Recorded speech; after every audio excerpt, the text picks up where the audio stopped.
तो पीएम आवास को नहीं आसला बहुत बड़ खुशी खबर जेहेतु प्रथम किस्ती में मिलवा जाऊँगी 5 लाख घर। तो जदि आपण मैंने गोटे परिवार रे बा 2 ରୁ 3 बा बाप पुओ 2 ରୁ 3 जन अच्छा तो से मिल तो केमी से मिल आउ जो पीएम आवास घर केबे आरंभ हम आउ जो मैंने आगुरी ऑनलाइन करथिले तो जो अप्लाई करथिले तो सेमानकु मिलिबो कि नाही। तो यही भितर आपण मानक पई बहुत बड़ खुशी खबर आसीची जेहेतु आज आपण माने देखि पारथुबे तो तळुको आपण माने स्क्रॉल करथिबा आमे वर्तमान तळु स्क्रॉल करिबा तो श्री रवि नारायण नायक ऑनरेबल कैबिनेट मिनिस्टर अच्छा तांकर मध्य अपडेट देइचंती जेहेतु जो रूरल हाउसिंग ओडिशा रही ग्रामीण जो पीएम आवास योजना रही तो आपण माने अनेक दिन हेलानी अप्लाई करते तो आपण मानू घर मिलुने तो वर्तमान क्षेत्र में 5 लाख घर दिज्व।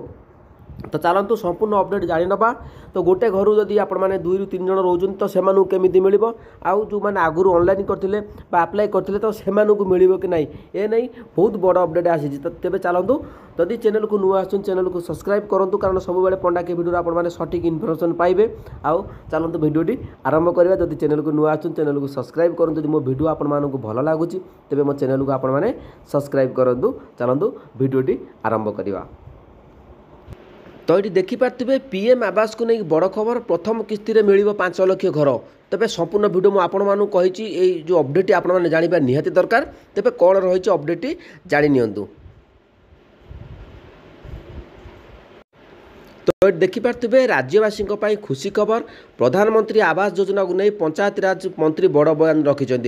तो मंत्री रवि नायक कहते वर्षा दिन पर मिल प्रधानमंत्री आवास योजनार घर। तो जेहेतु बर्तमान वर्षा दिन आरंभ होती तो वर्षा दिन बर्तमान पर आपण मानू घर मिल तेज आहरी जहाँ भी अपडेट आपण थंबनेल देखिक आसछन्ती संपूर्ण अपडेट आपण मैंने जानी नियंतु।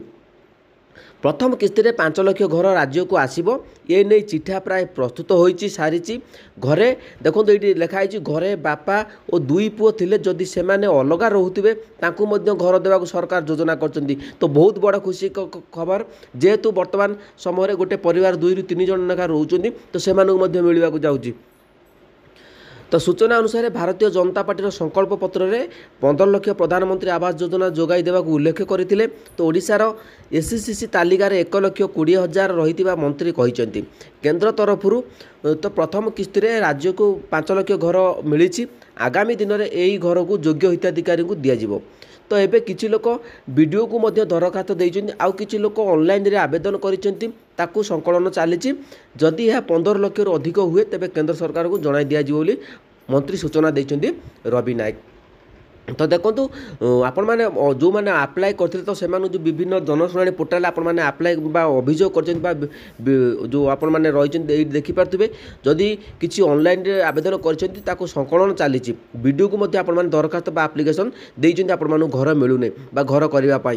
तो ये जो जिनस गुड़ी आपण मैंने जदि 15 लाख रु अधिक हुए तेबे केंद्र को जना दिज्व किंतु प्रथम किस्ती में 5 लाख घर आसीज ओडिशा को। तो निश्चित भाव में बहुत बड़ खुशी खबर किंतु बर्तमान आपण माने व्यस्त होते नहीं जो मैंने ऑनलाइन करते तो से मिलवा जाऊँ जो मैंने नुआ घर करेंगे तो से अपेक्षा करा पड़ो। तो बर्तमान यार जो प्रक्रिया रहिबो तो केमिति कोन प्रक्रिया रहिबो नेक्स्ट वीडियो रे मु आपण मानकु प्रोसेस बतै देबी आपण माने सहज रे घरटे पाई परिबे। जदि अपडेट आपण मानकु भलो लागला चैनल को सब्सक्राइब करंतु। जय जगन्नाथ।